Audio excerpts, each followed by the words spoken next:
ओम श्री गणेशाय नमः। मित्रों, आज इस वीडियो के माध्यम से हम बात करेंगे श्री रामचरितमानस से ये प्रसंग मित्रों लिया है और लंका कांड से ये प्रसंग है।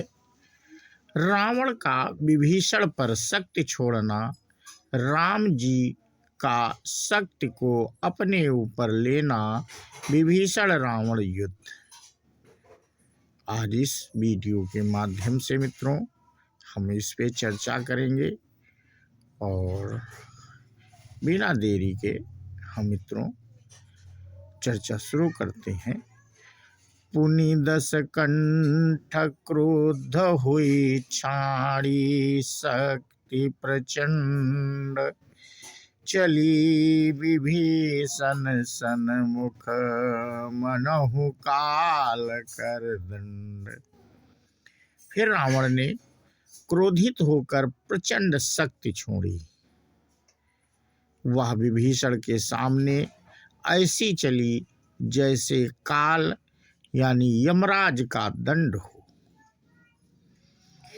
आवत देखी शक्ति अति घोरा, प्रणन प्रणतारति भंजन पन मोरा। तुरत विभीषण पाछे मेला, सन्मुख राम सहु सोई सेला। अत्यंत भयानक शक्ति को आती देख और यह विचार करके कि मेरा प्रण शरणागत के दुख का नाश करना है, श्री राम जी ने तुरंत ही विभीषण को पीछे कर लिया और सामने होकर वह शक्ति स्वयं सह ली। लागी शक्ति मूर्छा कछु भई, प्रभु कृत खेल सुरन बिकलई। देखी विभीषण प्रभु श्रम पायो, गही कर गदा क्रोध हुई धायो। शक्ति लगने से उन्हें कुछ मूर्छा हो गई। प्रभु ने तो यह लीला की, पर देवताओं को व्याकुलता हुई। प्रभु को श्रम शारीरिक कष्ट प्राप्त हुआ। देखकर विभीषण क्रोधित हो हाथ में गदा लेकर दौड़े। रे कुभागी सठ मंद कुबुद्धे, ते सुर नर मुनि नाग विरुद्धे।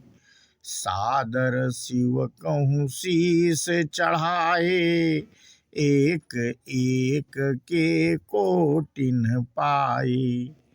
और बोले, अरे अभागे मूर्ख नीच दुर्बुद्ध, तूने देवता मनुष्य मुनि नाग सभी से विरोध किया। तूने आदर सहित शिव जी को सिर चढ़ाए, इसी से एक एक के बदले में करोड़ों पाए। तेहि कारण खल अब लगी बांध्यो, अब तव कालु शीस पर नाच्यो।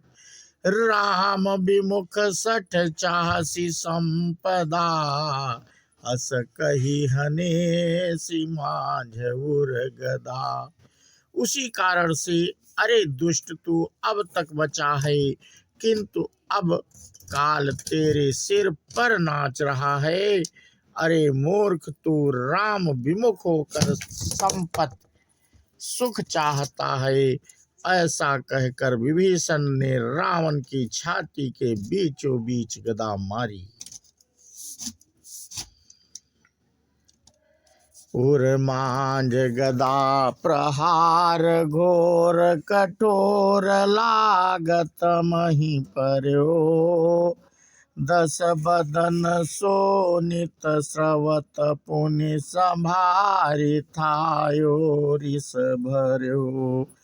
दव भिरे अति बल मल्ल, जो दबिरोध एक इहने रघुवीर बल दर्पित विभीषण घाली नहीं ताकहु गनय। बीच छाती में कठोर गदा की घोर और कठिन चोट लगते ही वह पृथ्वी पर गिर पड़ा। उसके 10 मुखों से रुधिर बहने लगा। वह अपने को फिर संभाल कर क्रोध में भरा हुआ दौड़ा। दोनों अत्यंत बलवान योद्धा भिड़ गए और मल्ल युद्ध में एक दूसरे के विरुद्ध होकर मारने लगे। श्री रघुवीर के बल से गर्वित विभीषण उसको रावण जैसे जग दुजयी योद्धा को पासंग के बराबर भी नहीं समझते। उमा विभीषण राम नहीं सनमुख चितव की काऊ। सो अब भिरत काल ज्यों श्री रघुवीर प्रभाव। शिव जी कहते हैं, हे उमा, विभीषण क्या कभी रावण के सामने आंख उठाकर भी देख सकता था, परंतु अब वह वही काल के समान उससे भिड़ रहा है। यह श्री रघुवीर का ही प्रभाव है।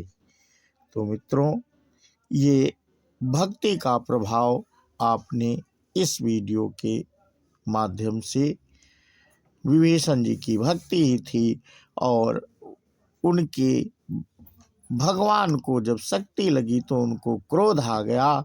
और देखिए कितने सज्जन पुरुष में ब्राह्मणों में विभीषण जी थे जिनको क्रोध आया और वो रावण जैसे योद्धा से भिड़ गए।